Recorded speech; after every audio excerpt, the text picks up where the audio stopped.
Welcome you all in the Bagadiya Bal Vidya Niketan online classes.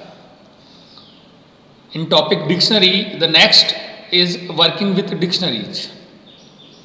Various operations that you can perform on dictionaries such as adding element to dictionary, updating or deleting element of dictionary. It means dictionary के अंदर अपन कोई भी element add कर सकते हैं, उसको delete कर सकते हैं या उसमें चेंज कर सकते हैं. And first is multiple way of creating dictionary, कि कैसे अपन अलग अलग तरीके से डिक्शनरी बना सकते हैं जिसमें देर का इनिशलाइजिंग है डिक्शनरी. देखिए, अगर अपन डिक्शनरी को इनिशलाइज करते हैं तो सबसे पहले अपन क्या लिखते हैं, डिक्शनरी नेम, जो कुछ भी हो सकता है. जो अपन ने रूल्स फॉर नेमिंग वेरिएबल्स किया था वैसे उसी को अपन ध्यान में रखते हुए कोई भी डिक्शनरी है उसका नेम यहाँ पे बनाएंगे. देन अपन क्या करते हैं, देन अपन करली ब्रेसेस के अंदर की वैल्यू पेयर के अंदर अपन कोई भी वैल्यू यहाँ पे देते हैं. यहाँ पे आप देख पा रहे हैं कि कौन कौन से की वैल्यू पेयर है. इसमें नेम जॉन, तो नेम क्या हो गया, की हो गया, जॉन क्या हो गया, वैल्यू. सैलरी की है और जॉन 10,000 क्या है यहाँ पे, वैल्यू. नेक्स्ट आपका एज क्या है, की है, और 24 क्या है यहाँ पे, वैल्यू. तो ये आपके क्या होंगे यहाँ पर की वैल्यू पेयर के अंदर आपके एलिमेंट होंगे. अब अगर देखें तो adding key value pair to an empty dictionary, empty dictionary में अपन कैसे की वैल्यू पेयर को ऐड करेंगे, तो सबसे पहले अपन को क्या करना होगा, एम्प्टी डिक्शनरी बनानी होगी. And to create empty dictionary first आता हुआ था by giving dictionary content in empty curly braces. अगर आप लिखते हो डिक्शनरी और देन उसके बाद में यहाँ पे कोई भी डिक्शनरी नेम लिखते हैं और देन असाइनमेंट ऑपरेटर और देन एम्प्टी करली ब्रेसेज अगर अपन देते हैं तो आपकी एम्प्टी डिक्शनरी बन जाती है. इसके अलावा अगर अपन चाहते हैं तो डिक्ट कंस्ट्रक्टर का यूज भी कर सकते हैं. देखिए, कंस्ट्रक्टर यहाँ पे क्या एक special type of member function है. तो यहाँ पे डिक्शनरी नेम और देन डिक्ट और उसके आगे पैरेंथेसिस, तो ये भी क्या बन जाएगा, एक एम्प्टी डिक्शनरी बन जाएगी. नेक्स्ट आता है नेक्स्ट स्टेप टू ऐड की वैल्यू पेयर. आपकी डिक्शनरी बन चुकी है, देन आप क्या करना चाहते हो, की वैल्यू पेयर ऐड करना चाहते हो. तो कैसे करेंगे, an employee of name, name यहाँ पे क्या होगा, की, और देन वैल्यू क्या होगी इसकी, जॉन. नेक्स्ट आता है आपका एम्प्लॉय सैलरी और देन इसकी वैल्यू क्या होगी, 10,000. नेक्स्ट आपका आता हुआ था एज और इसकी वैल्यू क्या होगी, 24. तो ऐसे आप ऐड कर सकते हैं अपने पहले से जो एग्जिस्टिंग डिक्शनरी, अपन कह सकते हैं कि एम्प्टी डिक्शनरी, उसके अंदर अपन को नंबर ऑफ एलिमेंट ऐड करना हो. नेक्स्ट आपका आता हुआ था creating a dictionary from name and value pair. देखिए कैसे, नेम एंड वैल्यू पेयर से भी आप डिक्शनरी बना सकते हैं. कैसे बना सकते हैं, देखिए फर्स्ट आता हुआ था specific key value pair as a keyword argument to dict function. Dict function में आप क्या करेंगे, अपने की वैल्यू पेयर यहाँ पे रखेंगे. कैसे, एम्प्लॉई देन डिक्ट फंक्शन, और यहाँ पे क्या हो गया, name is equal to John, salary is equal to 10,000 और एज इज इक्वल टू 24. ऐसे भी आप अपनी डिक्शनरी बना सकते हैं. इसके अलावा दे रखा है स्पेसिफाई कोमा सेपरेटेड की वैल्यू पेयर. कोमा सेपरेटेड की वैल्यू पेयर के थ्रू भी आप अपनी डिक्शनरी बना सकते हैं डिक्ट फंक्शन से, जिसमें एम्प्लॉई है देन डिक्ट, उसके बाद में क्या आ गया, डिक्ट एक फंक्शन है, उसमें तो क्या आएगा, पैरेंथेसिस आएगा, और नेक्स्ट अपन क्या करेंगे यहाँ पे एज ए डिक्शनरी आपने की वैल्यू पेयर यहाँ पे दी है. तो ऐसे भी आप बना सकते हैं. इसके अलावा दे रखा है स्पेसिफाई की separated and corresponding value separately, की अलग दे सकते हैं और वैल्यू आप यहाँ पे अलग दे सकते हैं. उसके लिए आपको डिक्ट के साथ जिप फंक्शन का यूज करना होगा. जिप फंक्शन में आपने सबसे पहले यहाँ पे दे दिया की और देन आपने दे दिया वैल्यूज. तो ऐसे भी आप बना सकते हैं. इसके अलावा अगर अपन बात करें specific key value pair separately from of sequence, sequence से भी आप बना सकते हैं. देखिए कैसे, इसमें दे रखा है डिक्ट और देन नेम जॉन, ये अपने आप में क्या हो गया, एक एज ए लिस्ट हो गया. नेक्स्ट आपका हो गया सैलरी 10,000 और एज 24. तो ये अलग अलग फॉर्मेट है जिससे आप क्या बना सकते हैं, अपनी डिक्शनरी बना सकते हैं. नेक्स्ट देखा नॉट, नॉट क्या कह रहा है, using dict method to create a dictionary take longer time compare to traditional method of enclosing value in curly braces. Dict function से अगर आप बना सकते हो तो इसको टाइम ज़्यादा लगता है. Thus it should be avoided until it becomes a necessity, कि अगर आपको जरूरत ना हो तो इसको अपन को अवॉइड करना चाहिए. नेक्स्ट आपको दे रखा है वो देखा एडिंग एलिमेंट टू डिक्शनरी, कि डिक्शनरी में आप एलिमेंट है वो कैसे ऐड करते हैं. तो देखिए, you can add new element to a dictionary using assignment as per the following syntax. जो सिंटेक्स आपको दिया गया है नीचे, उसके बिहाफ पे आप क्या कर सकते हैं, एलिमेंट को ऐड कर सकते हैं. जैसा इसमें पहले भी अपन ने एग्जाम्पल में किया है, डिक्शनरी और देन उसकी की और देन उसके आगे इक्वल साइन करके value. It means assignment operator के साथ आप वैल्यू ऐड कर सकते हो.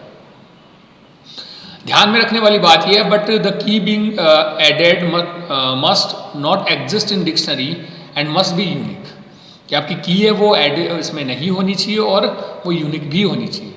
If the key already exist, अगर आपकी की पहले से एग्जिस्ट करती है, then the statement will change the value of existing key. तो फिर जो स्टेटमेंट होगा वो क्या करेगा, की वैल्यू को चेंज करेगा। No new entry will be added to dictionary, तो इसमें कोई भी न्यू एंट्री ऐड नहीं होगी। इट मीन्स पहले जो वैल्यू है वही चेंज होगी। इसलिए कहते हैं कि जब भी अपन को इस जो सिंटेक्स है इसके थ्रू आपको अगर आपको वैल्यू ऐड करनी है तो आपको की है वो क्या देना चाहिए, न्यू की देना चाहिए। पहले से एग्जिस्टिंग की नहीं देना चाहिए, यूनिक की देना चाहिए। जैसे यहाँ पे दे रखा है एक एम्प्लॉई, यहाँ पे डिक्शनरी है जिसमें 3 की वैल्यू पेयर है, जिसमें नेम जॉन, सैलरी 10,000 और एज 24। इसमें देखा एम्प्लॉय डेप्ट यहाँ पे क्या होगा, एक यूनिक की होगी, इसके साथ आपने ऐड कर दिया सेल्स, तो डेप्ट की बन जाएगा, सेल्स क्या हो जाएगा, वैल्यू। अब अगर इसको अपन प्रिंट करते हैं तो देखिए सैलरी 10,000, डेप्ट सेल्स हो गया, यहाँ पे एज 24 और नेम जॉन। अब ये अनऑर्डर्ड कलेक्शन ऑफ सेट है, तो जो आपने जिस ऑर्डर में आपने इनपुट किया उस ऑर्डर में आउटपुट आए ये जरूरी नहीं है। इसके अलावा दे रखा है वो दे रखा है नेस्टिंग ऑफ डिक्शनरी। नेस्टिंग का मतलब डिक्शनरी के अंदर डिक्शनरी अपन यूज करते हैं। कैसे करते हैं, you can even add dictionary as value inside a dictionary. आप डिक्शनरी के अंदर वैल्यू को एज ए डिक्शनरी भी दे सकते हो। Storing a dictionary inside another dictionary is called nesting of dictionary. अगर आप डिक्शनरी के अंदर डिक्शनरी रखते हैं तो उसे अपन क्या कहते हैं, नेस्टिंग ऑफ डिक्शनरी। देखिए कैसे, इसमें दे रखा है एम्प्लॉई के अंदर फर्स्ट जो की है वो क्या है, जॉन, और इसकी वैल्यू क्या होगी, ये कंप्लीट वैल्यू इसकी होगी। नेक्स्ट आपकी क्या है, दिया यहाँ पे की होगी और उसकी वैल्यू क्या होगी, ये होगी। अब वैल्यू के अंदर आपने क्या दिया है, अगेन एक डिक्शनरी दी है जिसके अंदर एज की है और देन 25 वैल्यू, एज सैलरी और देन 20,000 इसकी वैल्यू। ऐसे आपका देगा एज 35 तो की वैल्यू पेयर आ गया, सैलरी 50,000 और ये भी क्या आ गया, की value pair. It means dictionary के अंदर डिक्शनरी को यूज किया है। अब अगर अपन बात करें कि इसको अगर अपन को एक्सेस करना हो तो देखिए यहाँ पे अपन ने एक लूप का यूज किया है फॉर कीन एम्प्लॉइज यहाँ पे क्या है, डिक्शनरी। अब इसकी की है, की सबसे पहले क्या होगी, जॉन की होगी। तो देखिए यहाँ पे अपन ने 3 प्रिंट स्टेटमेंट लिखे हैं। ये क्या कैसे काम करेंगे, देखिए प्रिंट एम्प्लॉई की, तो एम्प्लॉई तो आपका ऐसा कैसा प्रिंट हो जाएगा, और की इसकी सबसे पहले की कौन सी की को ये पॉइंट करेगा, सबसे पहले पहली की को पॉइंट करेगा। हालांकि ये मस्त नहीं है कि पहली को करेगा, ये दिया को भी कर सकता है, पर ये पर्टिकुलर किसी की को ये पॉइंट करेगा। जस्ट लाइक यहाँ पे जॉन है, इसको इसने क्या किया है, पॉइंट किया है। नेक्स्ट का आपका क्या होगा, प्रिंट एज। अब एज के साथ क्या प्रिंट होगा, str एम्प्लॉई की ऑफ एज, ठीक है। तो की ऑफ एज की क्या है, यहाँ पे की, यहाँ पे जॉन है तो जॉन की एज अगर अपन बात करें तो यहाँ पे क्या होगा, 25 प्रिंट होगा। नेक्स्ट सैलरी किसकी होगी, तो अगेन की ऑफ सैलरी, तो की किसकी है, जॉन की, तो उसकी सैलरी क्या आ गई, 20,000। ऐसे आपका आ जाएगा एम्प्लॉई। नेक्स्ट ये किसको पॉइंट करेगा, ये दिया को पॉइंट करेगा। नेक्स्ट दिया की एज 35 और सैलरी 50,000, ये आपका प्रिंट हो जाएगा। तो ये है नेस्टिंग ऑफ डिक्शनरी। इसके अलावा अगर अपन बात करें तो updating existing element in dictionary. पहले से कोई एलिमेंट है उसको अपन को क्या करना है, अपडेट करना है। तो you can change the value of an existing using assignment as per the following syntax. जो आपको सिंटेक्स दे रखा है उसके अकॉर्डिंग अपन वैल्यू चेंज कर सकते हैं। कैसे कर सकते हैं, डिक्शनरी देन की और उसके बाद में वैल्यू। सपोज दैट पहले से आपने सैलरी वो 10,000 कर रखी है, तो आपको इसको चेंज करना है। तो यहाँ पे employee of salary is equal to 20,000। तो अब जो वैल्यू होगी उसमें चेंज कर सकते हैं, तो वैल्यू में चेंज कर सकते हैं। 20,000 हो गई है, तो यहाँ पे आंसर में क्या आएगा, अगर इसको प्रिंट करते हैं तो आंसर में क्या आएगा, 20,000। नेक्स्ट आपको देगा नॉट क्या देगा, in dictionary the updation and addition of element are similar in syntax. Updation और एडिशन दोनों ही क्या है, सिमिलर है सिंटेक्स में। क्यों है, अब अगर आपने पहले से कोई एग्जिस्टिंग की है उसमें आप ये सिंटेक्स यूज कर रहे हैं, देन तो क्या होगा, वैल्यू क्या होगी, अपडेट होगी। और पहले से की नहीं है तो वो क्या होगा, ऐड हो जाएगा। But for addition the key must not exist in the dictionary. अगर आपको ऐड करना है तो आपकी की है वो डिक्शनरी के अंदर एग्जिस्ट नहीं करनी चाहिए, और अपडेशन करना है तो आपको क्या होगा, must exist in the dictionary. तो यहाँ पे आपका क्या करना होगा, अपडेशन करना होगा तो एग्जिस्ट करनी चाहिए। नेक्स्ट आपका दे रखा है वो देखा deleting element from a dictionary. अगर आपको डिक्शनरी से एलिमेंट को डिलीट करना है तो अपन कैसे करते हैं, there are 2 method for deleting element from dictionary. यहाँ पे टू मेथड है जिससे अपन क्या कर सकते हैं, डिक्शनरी के अंदर जो भी एलिमेंट है उनको क्या कर सकते हैं, डिलीट कर सकते हैं। तो देखिए टू मेथड कौन कौन से हैं। To delete a dictionary element और dictionary entry that is a key value pair you can use del command. Del command के थ्रू भी अपन क्या कर सकते हैं, कोई भी एलिमेंट को डिलीट कर सकते हैं। कैसे कर सकते हैं, देखिए सबसे पहले लिखना है डेल, देन डिक्शनरी नेम और देन उसके बाद में की। देखिए यहाँ पे EMPL3 यहाँ पे डिक्शनरी इसमें सैलरी 10,000, एज 24 और नेम जॉन। अब आपको किसी पर्टिकुलर एलिमेंट को डिलीट करना है, देन डेल, उसके बाद में EMPL3 और देन एज। अब क्या होगा, ये कंप्लीट जो एलिमेंट होगा वो आपका डिलीट हो जाएगा। तो अब अगर अपन प्रिंट करते हैं किसको, EMPL3 को, तो यहाँ पे आप देख पा रहे हैं ओनली 2 एलिमेंट है जिसमें सैलरी 10,000 और नेम जॉन, क्योंकि एज आपका डिलीट हो चुका है। इनको आप प्रैक्टिकली भी करके देखोगे स्पाइडर के अंदर। But with the del statement, the key that you are giving to delete must exist in the dictionary. Otherwise, Python raise exception. कि आपने जो की यहाँ पे दी है वो क्या होना चाहिए, एग्जिस्ट करनी चाहिए, वरना पाइथन आपको क्या करेगा, एरर रिटर्न करेगा। अनदर मेथड क्या है, to delete element from the dictionary is by using pop method. Pop method का यूज करके भी आप क्या कर सकते हैं, जो पर्टिकुलर एलिमेंट है उसको डिलीट कर सकते हैं। कैसे कर सकते हैं, देन डिक्शनरी डॉट पॉप और देन की।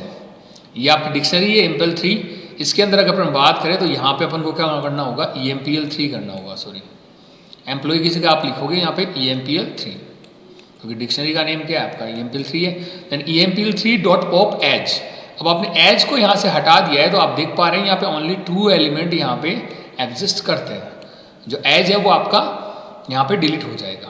पर अगर अपन बात करें कि देखिए अब मैंने इसको प्रिंट में लिखा है, अगर मैं इसको प्रिंट में लिखता हूँ तो आउटपुट में क्या आएगा, 24। इट मीन्स जो आपने डिलीट किया है वो भी आपको ये रिटर्न करेगा। जो आपने की यहाँ पे दी उसकी वैल्यू जो डिलीट हो चुकी है वो भी यहाँ पे रिटर्न करेगा। नेक्स्ट दे रखा है, if you try to delete a key which does not exist Python return error. कि अगर आपने जो की दी है वो आपकी एग्जिस्ट नहीं करती तो पाइथन क्या करेगा, एरर रिटर्न करेगा। नेक्स्ट आपका दे रखा है चेकिंग फॉर एग्जिस्टिंग ऑफ ए की की एग्जिस्टिंग आपको चेक करनी है तो अपन कैसे करते हैं, usual membership operator in and not in work with dictionary as well. यहाँ पे इन और नॉट इन का यूज करेंगे अपन किसी पर्टिकुलर की को चेक करने के लिए। तो देखिए कैसे करेंगे, की और देन इन ऑपरेटर और डिक्शनरी, या की नॉट इन और डिक्शनरी। तो देखिए EMPL, उसके बाद में अपनी ये एक डिक्शनरी है। अब इसके बाद में अपन क्या करें, प्रिंट एज इन EMPL। तो एज क्या EMPL में है, अगर है तो यहाँ पे आंसर ये करेगा ट्रू। तो आप देख पा रहे हैं एज इसके अंदर है EMPL के अंदर। देन जॉन इन EMPL, क्या जॉन है, देखिए यहाँ पे क्या करता है, की को चेक करता है। तो वैल्यू पे आप ना जाएं, आप की को चेक करें। अगर की को चेक करेंगे तो जॉन नाम से यहाँ पे कोई भी की नहीं है, तो यहाँ पे आंसर क्या आएगा, फॉल्स। नेक्स्ट आपका देगा जॉन नॉट इन EMPL, तो ये क्या है, ट्रू होगा क्योंकि जॉन नहीं है। नेक्स्ट आपका देगा एज नॉट इन EMPL, तो एज इसमें है और ये बोल रहे हैं नॉट इन, तो आंसर क्या आएगा, फॉल्स। तो ये है कि कैसे अपन एग्जिस्टिंग जो आपकी की है उसको अपन चेक करते हैं कि वो उसके अंदर है या नहीं है। इसके लिए अपन क्या यूज करते हैं, इन और नॉट इन। Thank you.